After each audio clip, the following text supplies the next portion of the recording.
Vote মানে আমরা সবাই জানি, কিন্তু গণভোট আবার কি জিনিস? গণভোট ব্যাপারটিকে পানির মতো সহজ করে বললে যা দাঁড়ায় তা হচ্ছে একটি দেশের বড় কোনো সিদ্ধান্তে জনগণের সরাসরি মতামত নেওয়া। যেমন সংবিধান বদলাবে কিনা, কোনো অঞ্চল স্বাধীন হবে কিনা, বা গুরুত্বপূর্ণ নীতি পরিবর্তন করা উচিত কিনা, এই সব সিদ্ধান্তে পৌঁছানোর জন্য জনগণের ভোট। সাধারণ নির্বাচনে আমরা প্রতিনিধি নির্বাচন করি বা বাছাই করি, তাদের দলীয় মার্কা বা প্রতীক থাকে, সেসব মার্কা বা প্রতীকে ভোট দেই। যে মার্কা বা প্রতীকে সবচেয়ে বেশি সিল বা ছাপ পড়ে, সেই মার্কার সবচেয়ে বেশি ভোট পায়, সেই মার্কার প্রতিনিধি নির্বাচিত হন। তিনি তখন জনগণের নির্বাচিত প্রতিনিধি হিসেবে আইন প্রণয়ন বা আইন বানানোর ক্ষমতা লাভ করেন। তিনি তখন জনগণের প্রতিনিধি হিসেবে জনগণের জন্য জনগণের পক্ষে বিভিন্ন সিদ্ধান্ত গ্রহণ করতে পারেন।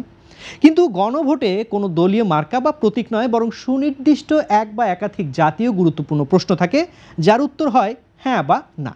গণভোট যেন রাষ্ট্রের সবচেয়ে বড় প্রশ্নোত্তর পরীক্ষা, যেখানে উত্তরদাতা হলো কোটি কোটি মানুষ। গণতান্ত্রিক শাসন ব্যবস্থায় জনমত গঠনের একটি গুরুত্বপূর্ণ মাধ্যম হলো গণভোট।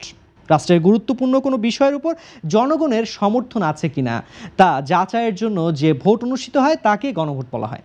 গণভোটে হ্যাঁ অথবা না ব্যালটে সিল দেওয়া হয়।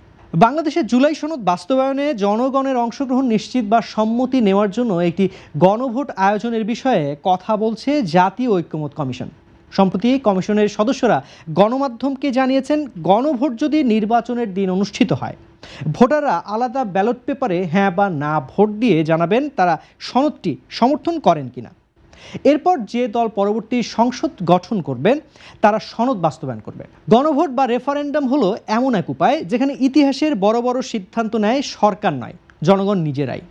পৃথিবীর ইতিহাসে অনেক গণভোট হয়েছে, কিন্তু কিছু কিছু এতটাই ইতিবাচক ও সফল ছিল যেগুলো পুরো জাতির ভাগ্য বদলে দিয়েছে।